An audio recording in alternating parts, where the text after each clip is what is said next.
Good afternoon. For those of you who don't know me, I'm Suzannah, Angelo, Sparling, currently Director's PA. But in an earlier guise, I was Development Coordinator on the actual project, which is why I've been asked to give everyone a little background to our staircase, for those who don't know. And so I apologise for all of you who do know, probably more than I do, about the museum. But I'm going to just do a bit of a recap on what's been going on here for quite a long time. Okay, so the building was built back in 1796, 96, 97, and it was designed by Charles Harcourt Masters. This top picture you should all be familiar with, we have here by Nats, which shows the back of the museum. On the ground level, there is a transparency with an orchestra above it, and it was built as a gateway into Sydney Pleasure Gardens. The second picture up here I've got, this is of Sydney Proprietary College. I discovered that after the Sydney Gardens sort of lost its popularity, the college moved in 1853. Now, by that stage, the building already had an extra level, an extra story on it. The roof was raised, you can see, and that was when it became a hotel, and that was done in 1836. The college left the building in 1880, and I hadn't realised, but actually it was then empty and unused until it was bought by the trustees of the Holborn. So they managed to get it in 1912, and Bloomfield did his changes in 1915, and the museum reopened opened here in 1916, 2 days a week in those days. Okay, so this bottom picture, that's the building as it was in 1906, I believe. No, 1909. So it had been empty at that point for nearly 30 years. Which I had, in all this time, I hadn't actually realised it had been empty for quite so long.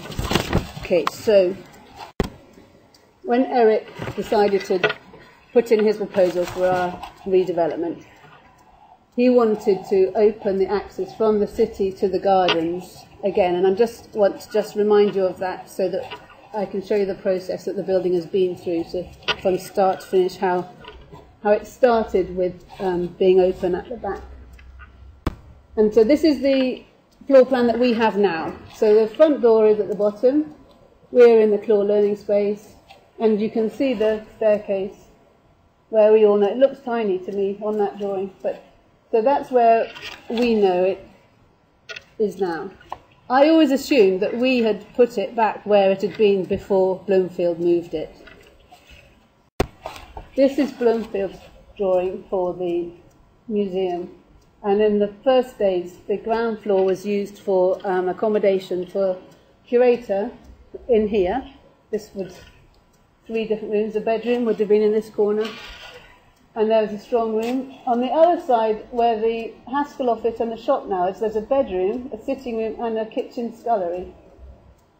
And the stairs, for those who remember before the development, we had stairs in what was then the Haskell gallery that went down to the basement.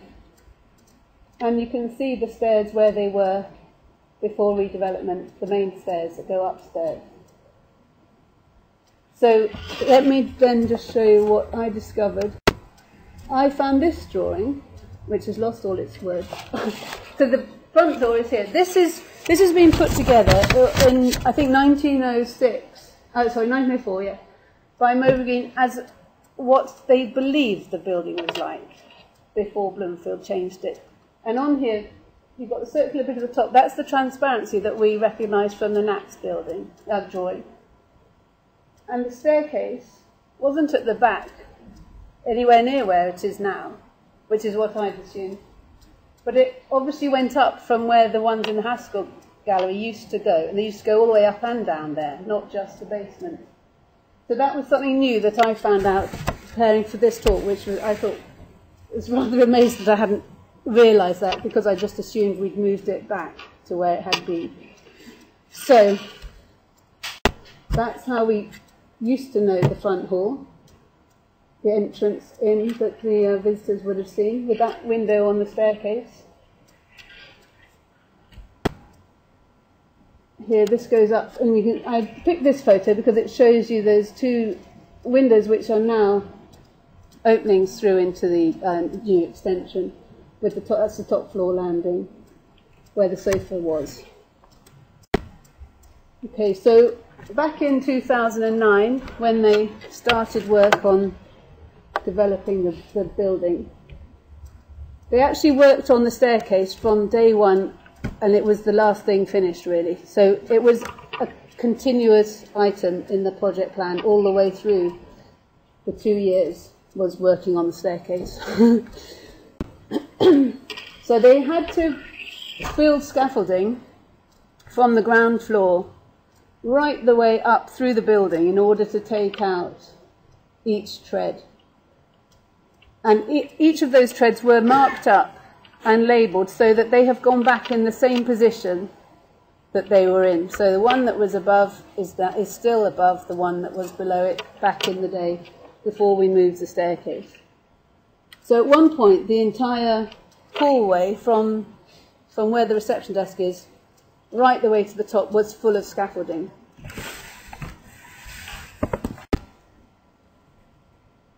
And it almost tied the back of the building to the front of the building, because essentially the landings and the staircase would have sort of held everything together. Then the scaffolding was all removed, and you can see the scars where the staircase was taken from, with the windows still there at this point. Okay, so you could see the ceiling and right down to the basement. That's the first floor gallery door there. In those days, during the development, the scaffolding went up around the outside of the building. We had a bonnet on because the skylights had been taken out. And so we would have to go up the scaffolding and go in through what's now the curator's office. And we could get to all of the doors that way, but all we saw looking down was this void all the way between top and bottom of the building. So here they've started to make the hole through. This is first floor level, because you can see the second floor big window up there. So this is the what's now the curator's office here.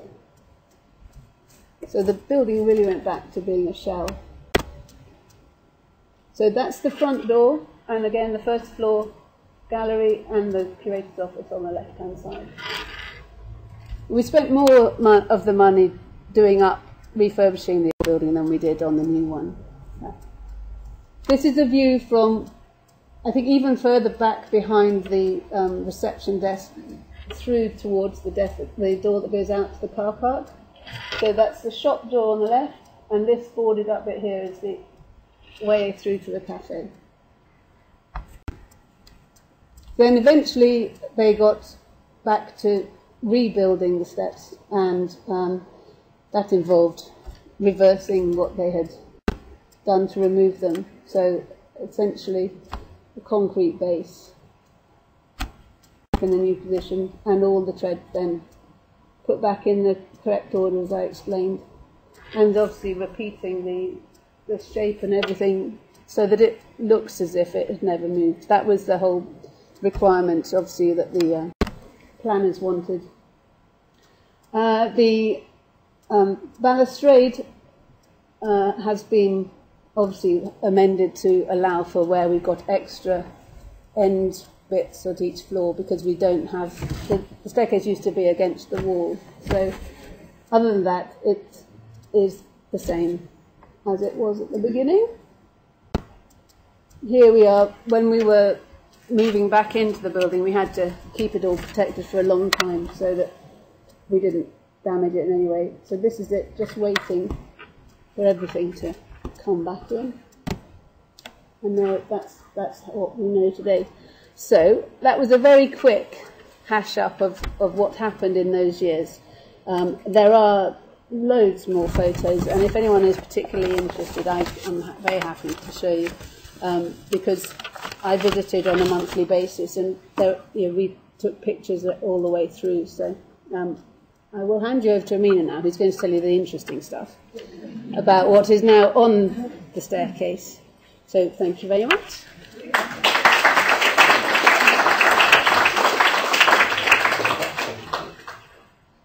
Wow, what amazing pictures. I hadn't seen some of those before, and it just reminds me what a tremendous amount of work went into that project and why we were closed for 3 years, as it turned out. There was a lot to do.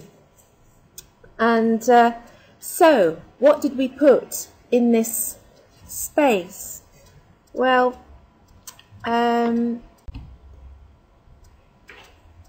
we wanted to fill the lower part of the stairs with portraits. And those of you who remember the entrance hall before we closed will remember that there were a fair few portraits in there. And we wanted to give this sense of some nice Georgian ladies and maybe gents sort of welcoming people in. And I remember after we had hung the staircase, how all of a sudden, from that blank space that Suzannah showed you, all of a sudden the building seemed to be full of people. And it was just these people here that we hung on the stairs, and it completely transformed the building into a very pristine and rather sterile space, into somewhere that was full of colour and life, and it really seemed to come alive when these folk here went up. So that's the lower part. Then as you travel up the stairs, you begin to encounter some of our large old masters. These were the sort of things that Sir William himself also hung in his hallway and on the stairs in his house at Cavendish Crescent, although he hung them much, much more densely than we have. Then, towards the top of the stairs, we move back to the sort of British 18th century portraits theme. So, really, the pictures at the top of the stairs are the ones that would be in the picture gallery if they weren't quite so big. So they're an overspill in a way from there. So they're very much carrying on the British portrait story from what's in the picture gallery. So if you do have people who are interested in the British portraits, make sure that they're aware of these, because these are all just as important as what's in the picture gallery. It's just they're a bit big. Okay, so there are 16 pictures and I've got 30 minutes, so I can't tell you too much about them, but I have made sure that all of them are now online, and our collections online at the moment is basically giving you the same information as you'll find on the wall labels, but at least it's there online so that you can look at it at your leisure, and all of those objects are now up there and available for you through our website. So let's go back to the bottom and start again, and I'll just take you through one by one all the pictures. Here we are, our beautiful Rayburn. This is a lady called Helen Boyle, and this was one of the many treasures given to us by Ernest Cook in 1955.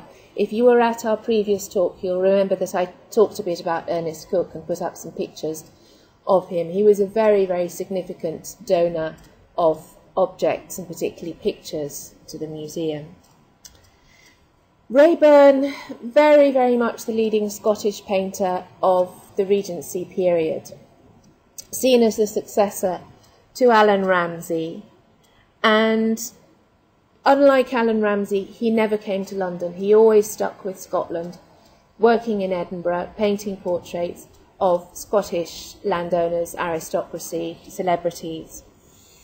And he was knighted by George IV in 1822, so he was an artist of great significance.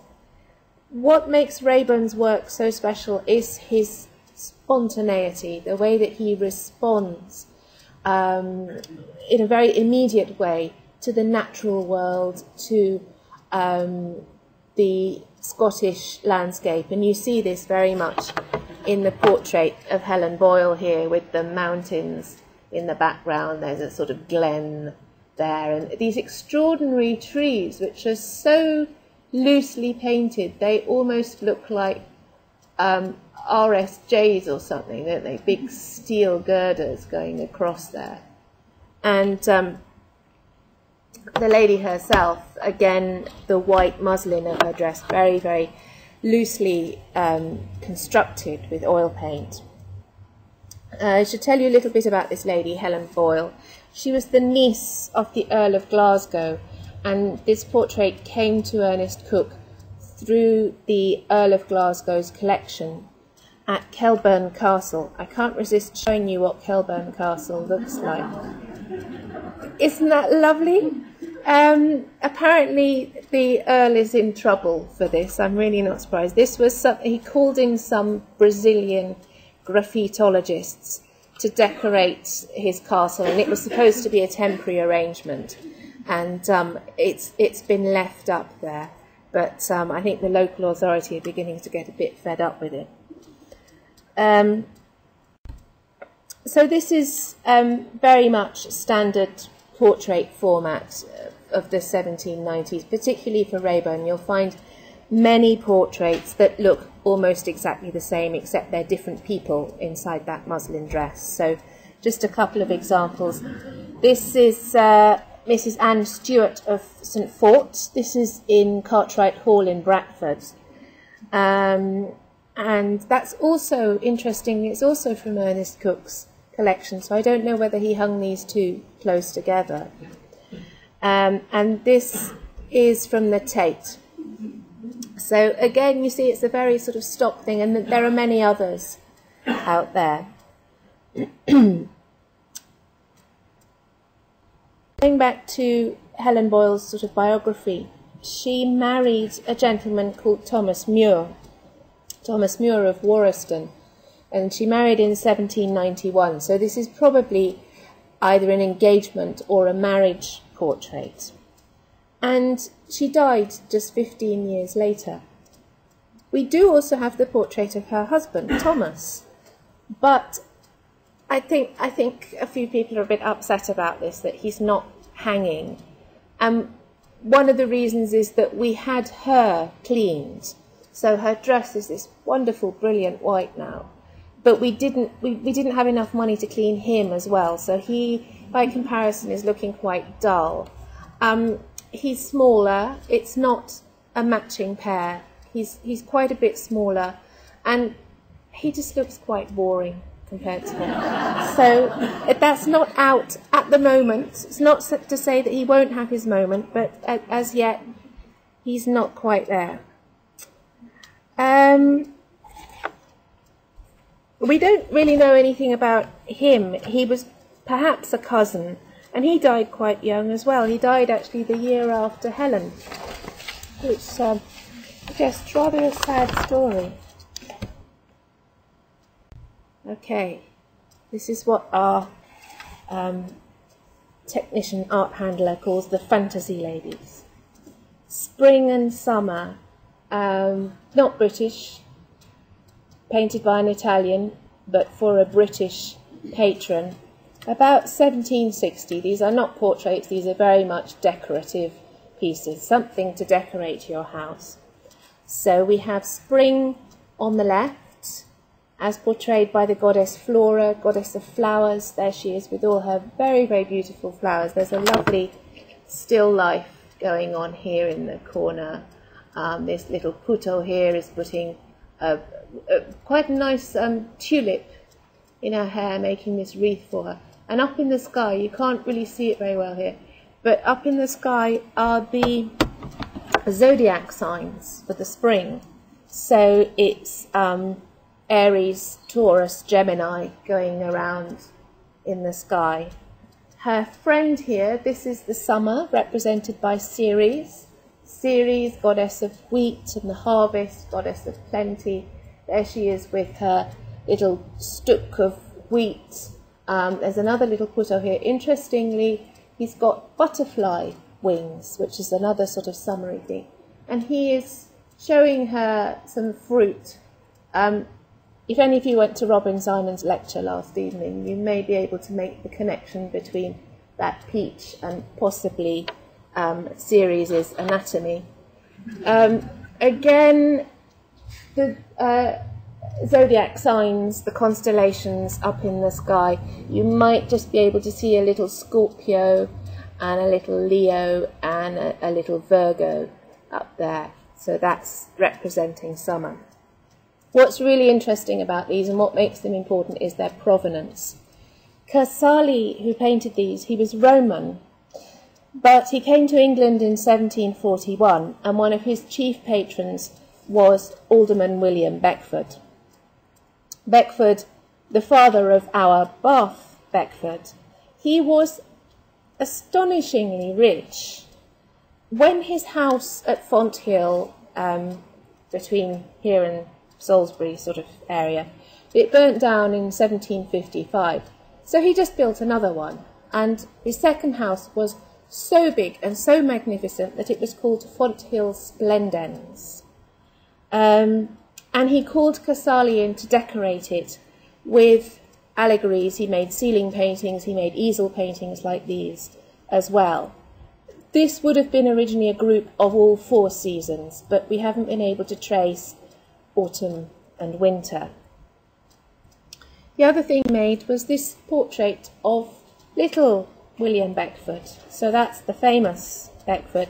There he is as a little lad, painted by Casali. Now, this William Beckford hated these pictures. They just aren't his kind of thing at all. You know, he was all into sort of Gothic kind of things and some very, very serious kind of old masters. These were extremely frivolous from his point of view.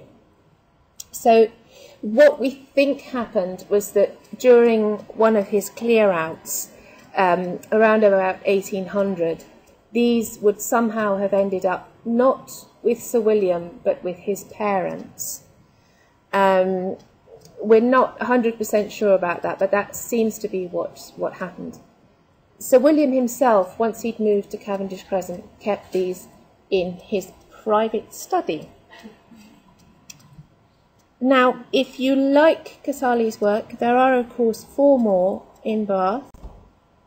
These 4 are in the ceiling of the main room. I can't remember what it's called, but you know, the big room in the BRLSI that overlooks Queen Square, and they've recently, well, it's about 10 years ago now, been restored and replaced in the ceiling there.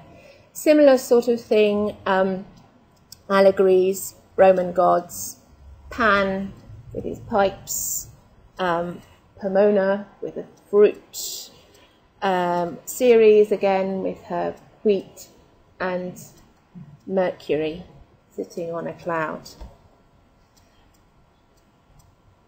Next picture, moving on up the stairs, is Catherine Cousins. Very important person because she is the daughter of Admiral Holborn. She is Sir William's aunt. And she seems to have been someone who was very influential in his life. We do have another portrait of her, this miniature by Henry Spicer. Does anyone know where that is? Yeah. Which bit? Yeah, it's with the. So she was the recipient of that letter. She's the sister of Sir William's father. This portrait by John Hopner dates from about 1790. So she's already been married for some time. She was probably in her late 30s. But again, wearing that white muslin dress which everybody was wearing around 1790.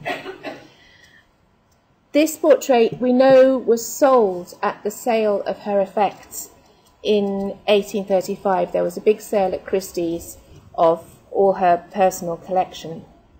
That must be when Sir William bought it. He paid 4 guineas for it. So it's interesting that he was prepared to pay to buy back this picture of his aunt. He must have been very fond of her. And she was actually very generous to them. She had married very well. She married a man called Thomas Cousins, who owned lots of plantations in Jamaica, like the Beckfords.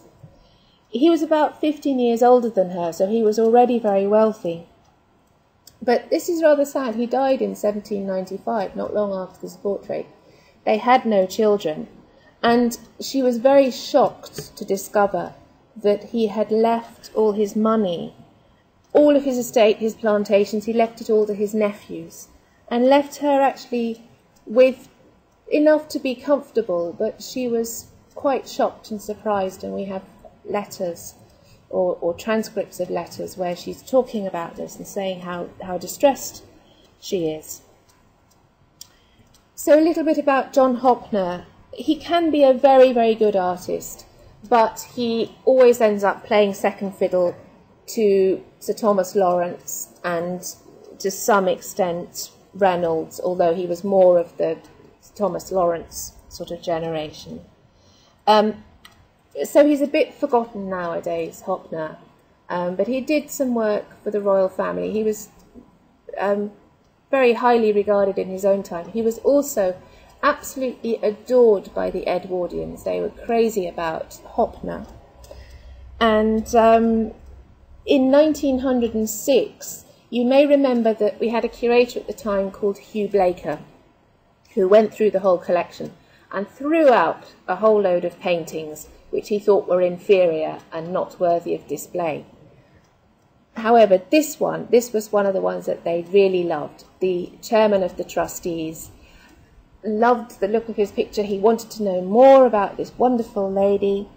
And the restorer, Mr. Buttery, who was asked to comment on the condition of all the pictures, loved this picture. He wrote in his notebook, "A beautiful picture, not one as fine in the National Gallery." Crumbs. So we kind of have to have this on display. We jump back about 100 years to the late 17th century in the court of Charles II and James II. Like the portrait of Catherine Cousins, this is one of very few paintings from Sir William's collection which we actually have a provenance for. This one came from the sale at this place, Ford Abbey. I've never been there. It looks really lovely. It's near Chard, and it used to hang on the great staircase, the grand staircase. The whole collection at Ford was sold in 1846, and we don't know whether Sir William bought directly from that sale or whether somebody was acting as an agent or something like that.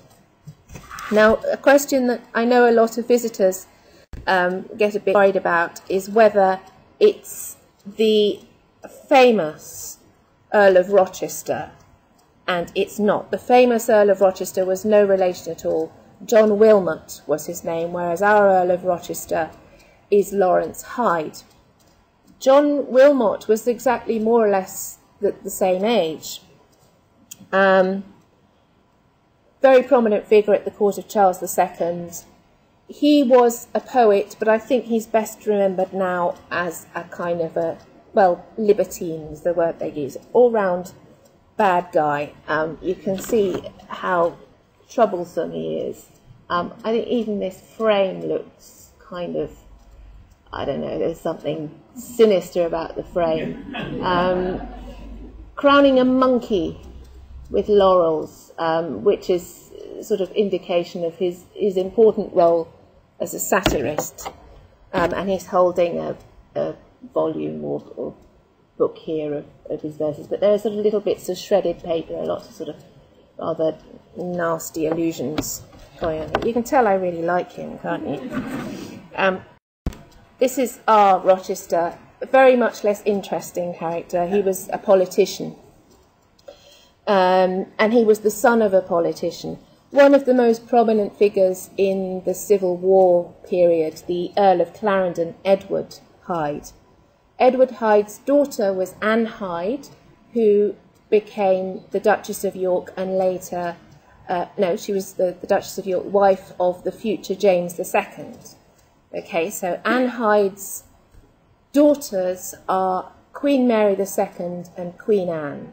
So Lawrence Hyde is the uncle of Queen Mary and Queen Anne. So that automatically makes him somebody rather important at the court. He's wearing his garter robes. He is a knight of the Order of the Garter, and that comes with all sorts of wonderful paraphernalia.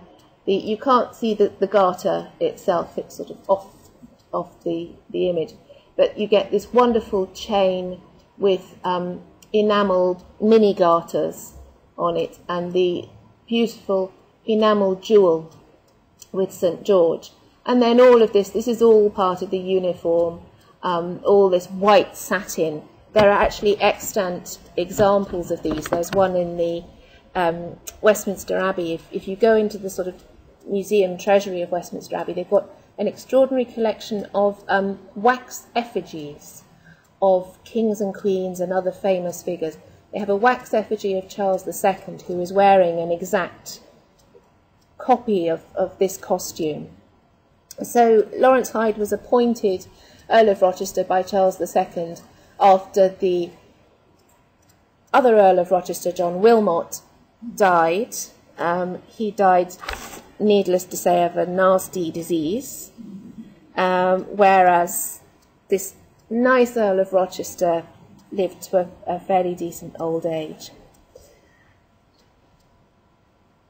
Okay, moving on to the Old Masters, and these are at the same level as the ballroom gallery. So the idea was that, again, these would be a sort of overspill from the continental Old Masters. Joseph and his brothers, we all know this story, so that's easy. What we don't know, and what nobody can work out, is who made it. So whenever an Old Master expert comes, I always show them this picture and they scratch their heads. We know it's Italian, that's really kind of all we can say, and people have said it's Neapolitan, it's not Neapolitan, it's not Venetian, they haven't been able to pin it down to a particular circle or even a particular school in a city. It's sort of mid-17th century. Just in case you don't know the story, whether in its original biblical version or in the Andrew Lloyd Webber version, which is actually very close to scripture. Joseph's brothers don't like him. He's got 12 brothers, sons of Jacob. They are very, very jealous of him, and they decide to throw him down into a pit. And traditionally, in art, very often the pit looks more like a sort of well. It's something with a masonry edge to it. And then some merchants come by, and the brothers decide to sell him to the merchants. So they haul him up out of the pit, and here you can see Reuben, the brother, the older brother whose idea it was. Reuben is handing him over to these merchants here in exchange for not 30 but 20 pieces of silver. And that's how the Hebrews ended up in Egypt. So it's a really, really important story in Genesis. It's sort of a very key moment. And it's always been an important story for Christians as well, because of this exchange of the silver, the idea that Joseph, who hasn't done anything wrong, he's just annoyed people a bit, but he gets sold into slavery by his brothers. They betray him, they hand him over. So looking a bit more at the artist, Sir William thought that this might be by Guercino, who was from Bologna. This is a similar subject by Guercino, so this is the sort of next stage on. Reuben's taking the coat of many colours to Jacob and saying, oh, we've been torn apart by wild animals, sorry about that. It's also obviously very strongly influenced by Caravaggio, who was working something like 50 years earlier. Caravaggio is such a strong influence throughout the 17th century, so he influences not just our Joseph picture, but also the Langetti that hangs next to it, the Good Samaritan. This I think is one of the best Old Master paintings in the collection. It also hung on the stairs in Cavendish Crescent. Now, again, he didn't know as much as art as we are able to know nowadays. He didn't have access to photographs really at all. But he thought this was by an artist called Ribera, also known as Lo Spagnoletto. Ribera worked for many years in Naples, where he was very strongly influenced by the work of Caravaggio. And just an example of Ribera's work, A Martyrdom of St. Andrew, you can see, again, it's very dark.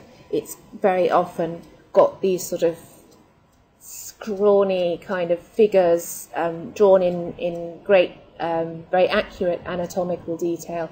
Pictures of people suffering, big contrast of dark and light, and so on.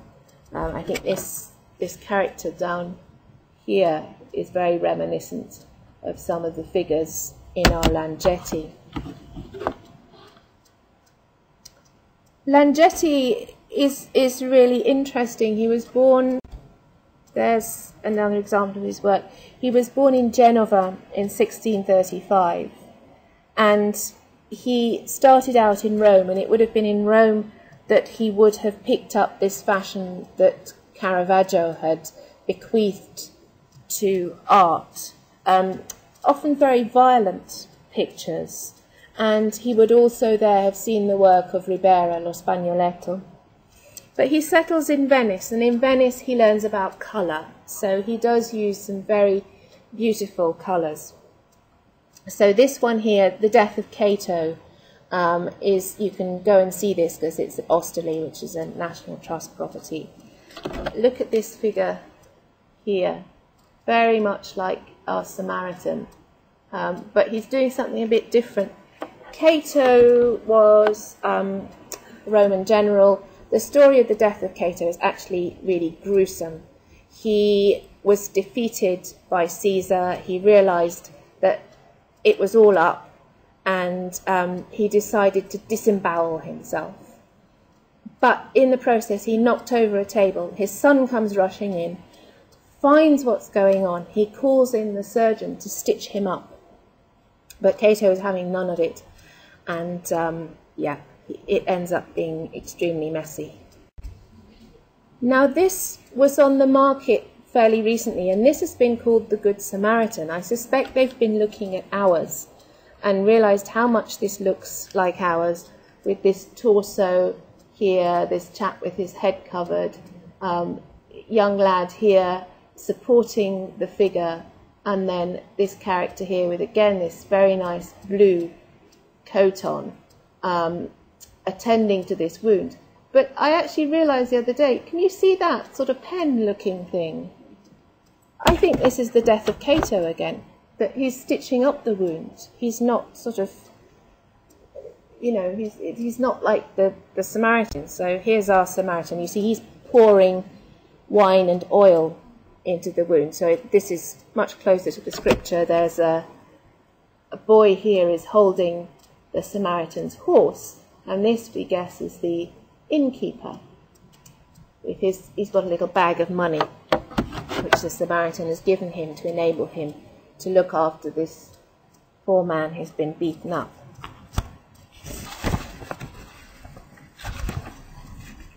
Let's look at something a bit more cheerful now, which might explain what our picture is, what's going on in our picture. And it's a story about this picture here. I apologise for the photograph. This is all I've been able to get hold of. This is quite a bit larger than ours. It's about this big. And it was described in 1736 by a biographer of Amorosi, who says, "One day I was in Amorosi's house when a priest from the Collegio Clementino came in with a gentleman and asked Antonio to show them some of his pictures. So he showed them some little children and some comical pictures. Then he said that he would like to show the gentleman a picture of a painter making a portrait of the gentleman himself. And he took a canvas which was turned to the wall, put it on the easel, and there they saw painted a young lad, very oddly dressed, with a face like Raphael, has a face like Raphael, drawing the head of an ass. And I've cheated a bit, I've sort of brought up, just so you can see it more clearly, but I hope you believe that it is there on the paper. The head of an ass. So in other words, he's drawing a picture of the gentleman who's looking at the picture. And I think ours is probably the same thing.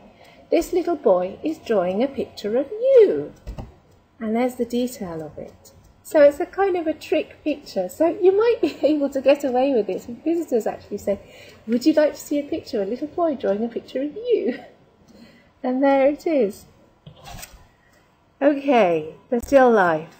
This is not ours. This is on loan. You'll probably, a lot of you remember when this arrived. It's on loan from a friend of the Holborn. It was in her house, in her family's house for many, many generations. As so often happens, she's had to move out and very generously has lent this wonderful picture to us. It's by Cornelis de Breyer, who we know worked in Antwerp from 1634 until about 1660. That's all we know about him. There are very few works that have been identified as his. We know that he studied in Antwerp in 1635. His style suggests that he stayed there. Antwerp was full of people making very much these sort of still lifes. One of the nice things about these kind of pictures is that we can see the sort of decorative art objects that we have in the collection. We can see them being used.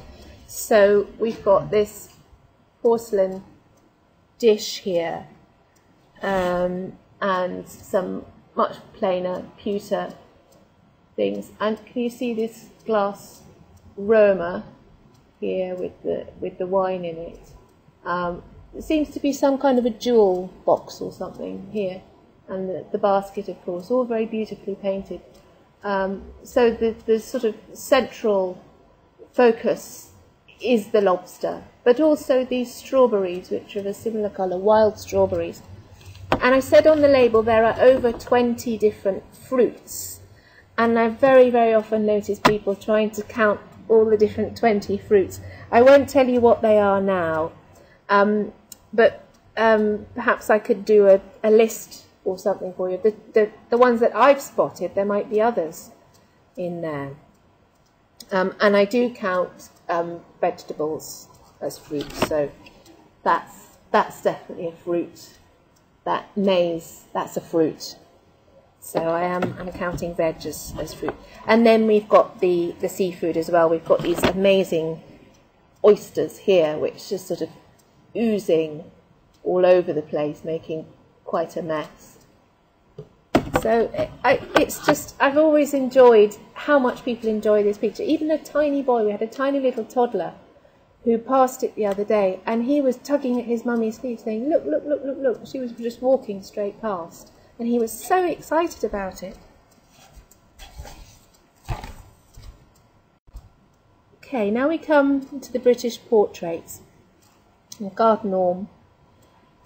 We know now this is almost certainly the work of Jonathan Richardson the Elder. Richardson is a really important artist. He is pioneer of British portrait painting. I think all that sort of whole British golden age, that whole British school, might not have happened without Richardson, because of course before Richardson, before 1700, there were very, very, very few portrait painters who were British born. They were all coming from the Netherlands, from Northern Europe, and settling here and doing what the British yet hadn't really worked out how to do for themselves. And Richardson wrote this all down. He was a great theorist, and he wrote and explained about portrait painting and about painting more broadly as well. One of the really interesting things about this picture is the musical instrument. Sometimes I overhear people saying, oh, he's playing a piano. It's not a piano, it's a spinet. Pianos hadn't been invented. We have one of the earliest kinds of pianofortes, 40 pianos upstairs in the Shants. This is a spinet.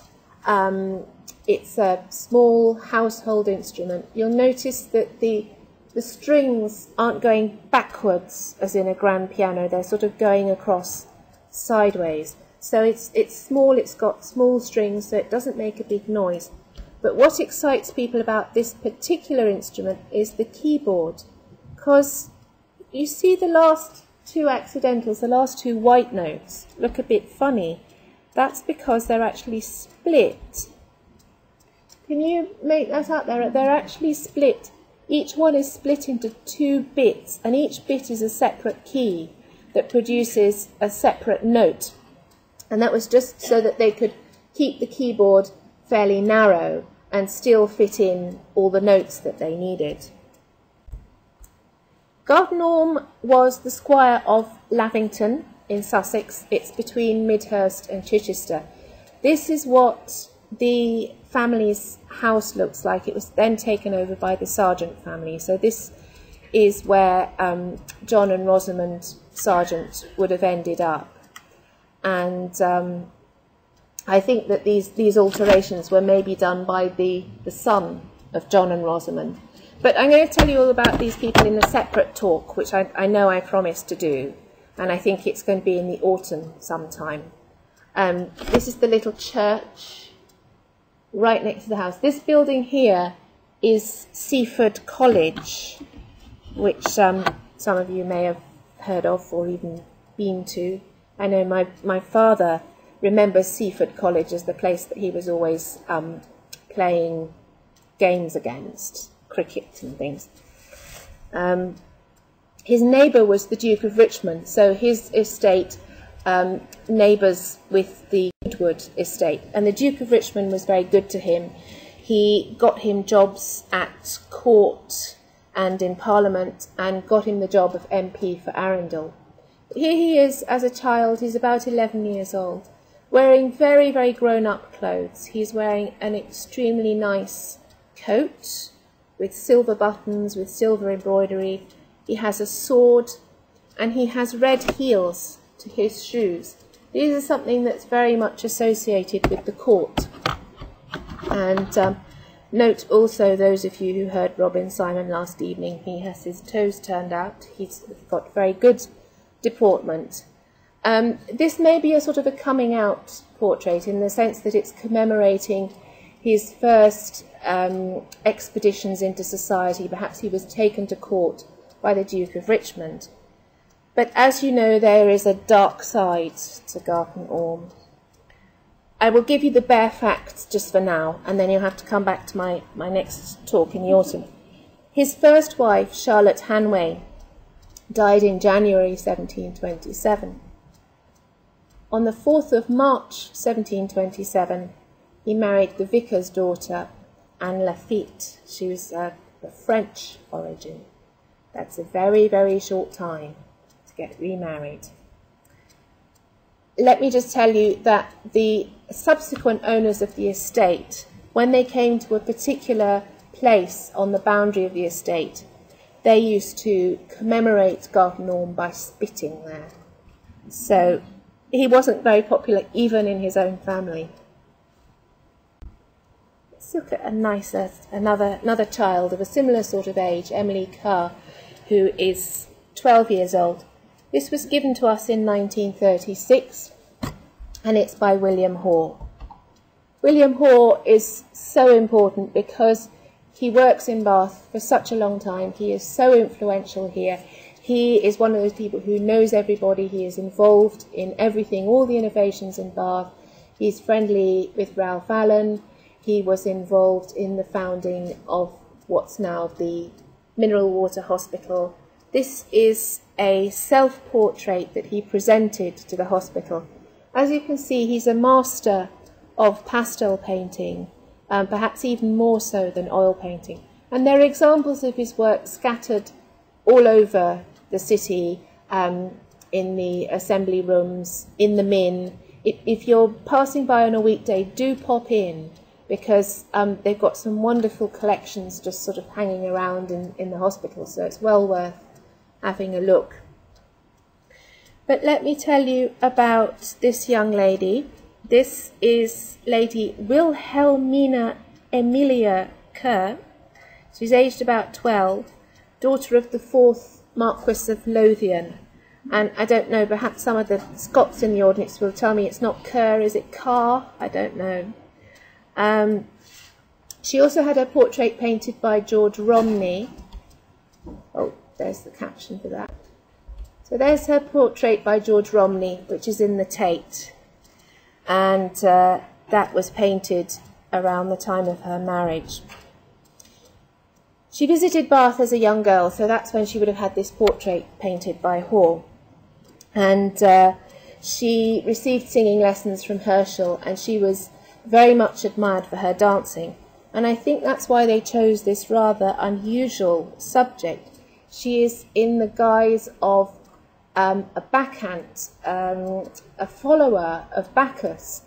Now, if you know anything about what the worship of Bacchus or Dionysus was like in ancient Greece, it was not really something that you would wish a young lady to participate in. It was pretty violent. If you know the play of the Bacchae by Euripides, they basically end up ripping people apart. They tore Orpheus apart. They tore off his head and threw it into the river in their frenzy.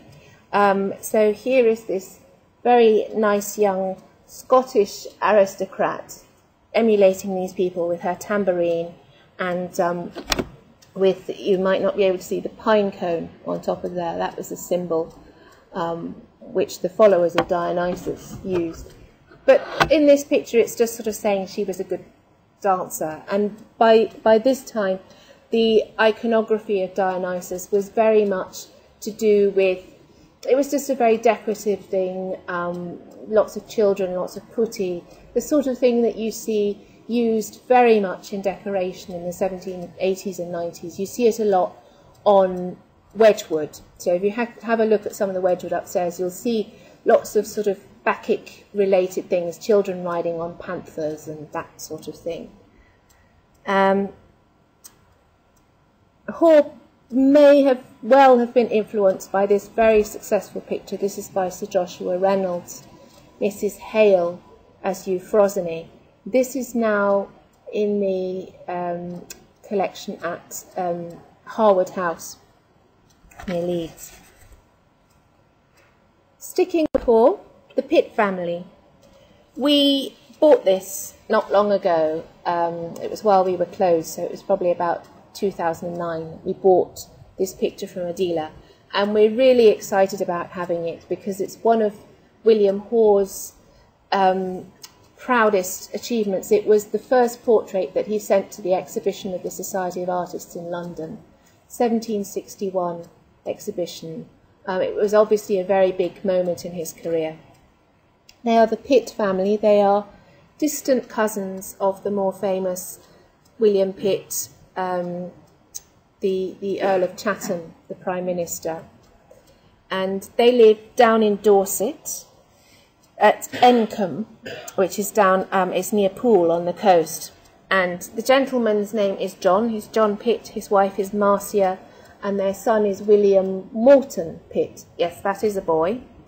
I'm sure you don't need me to tell you about breeching and how little boys always wore frocks just the same as girls, and they'd have a certain moment at 6, 7 years old when they would be allowed to wear breeches. He's holding this stick. That signifies that this isn't a girl, this is a boy. It's a sort of a riding crop type thing, so that's a more masculine thing to have. I've looked into the very unusual dress that the wife is wearing. This is a sort of nod to Van Dyck, and it's hooked up in a very unusual way, and I wondered whether maybe she might be pregnant, and I've sort of looked at the dates of when her children were born. She had a lot of children in a very brief time, around the time when this portrait was painted, so it could well be. The really nice thing about this portrait is that when we bought it in 2009, the owner of this oil sketch got in touch and said, I've actually got Hore's oil sketch for this portrait. It's a very unusual thing.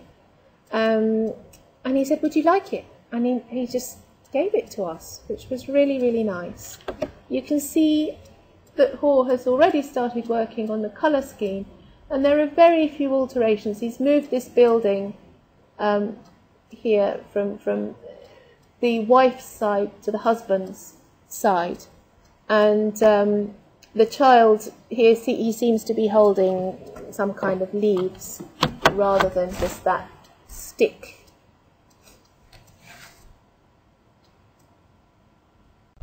This is another Bath artist painting another family conversation piece. Thomas Beach looked like this. He was a pupil of Sir Joshua Reynolds, and he's one of those artists who comes to Bath to fill the gap left by Gainsborough. He's the clever one because he actually comes in 1771 before Gainsborough leaves. So he's already here when all those other people, like Wright of Derby, pile in. And he had a good business here. There wasn't business for him in Bath all the year round, so he would travel around. He knew people in Dorset because he was from Dorset, he was from Milton Abbas, and so he was able to travel around visiting families and painting their portraits in their own homes. This family actually lives in Oxfordshire. They live near Henley in a lovely house called Gray's Court. It's a National Trust house. It was called Rotherfield Grays at the time, but if you've never been to Gray's Court, it's a really nice little house just outside Henley. And these are the younger children of the family. There was an older son who's already gone away. It's signed and dated 1789, and we have the names of the children. So this is Maria Stapleton, dressed as a gypsy. Why dressed as a gypsy, I don't know, sort of fancy dress for her portrait, so that it makes a little narrative. So she is reading the palm of her sister, who is wearing quite sort of rustic clothes. This was a very fashionable theme for art at the time, the fortune teller. There was always an implication that the young lady was having her fortune told. She was finding out who her husband would be. As it happened, neither sister married, and they stayed at Gray's Court until well into the 19th century. The brother is William. He's 19 years old. He's the oldest of the four, and he's wearing a uniform of the 15th Light Dragoons. He was a cornet at this time. He was about to become a lieutenant. And uniform enthusiasts get really, really excited about this uniform. It's possible they might ask you about his helmet. Apparently there's something I don't quite understand that's tremendously important about the helmet. And then the little lad up the tree, he's called Henry James Stapleton, aged about 12. This was given to us by a descendant of the family, and it's really nice to have an example of Beech's work. I'm just going to show you one more. There are a few more sort of up at the top of the stairs, but because we move those around quite a lot, I'm not including them in this talk. But let's just look at the Shaw, the Joshua Shaw, about 1810. He's another Bath artist. He was actually born in Lincolnshire, but he worked in Bath from 1805 until 1812, working closely with Thomas Barker. And I think this figure here, this is quite a Barkerish figure. But this also has a lot of Dutch influence in it. It relates quite closely to the Dutch Italianates in Sir William's collection. He likes this picture for the same reason that he likes his Dutch pictures. So Shaw was influenced very much, for example, by Berchem. There's an example from another collection of Berchem's work, but we've got some in the collection gallery as well. We know that Shaw copied Berkham's work.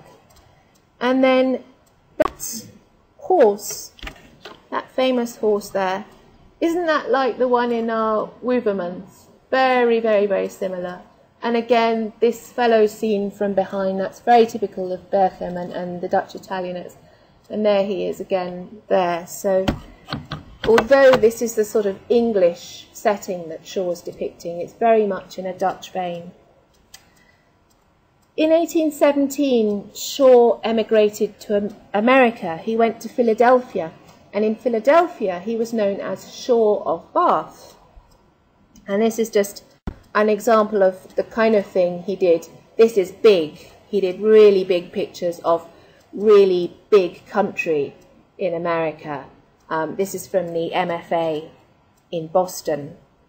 And he is considered the father, the great pioneer of American landscape painting. So you might get American visitors asking about it, that, you know, Joshua Shaw did start out in Bath.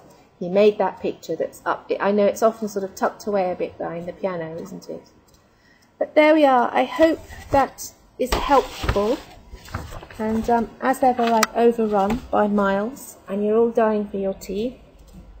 So if you do have any questions, perhaps come up and talk to me, rather than keep everyone hanging around. But thank you all for coming, and hope it's been useful.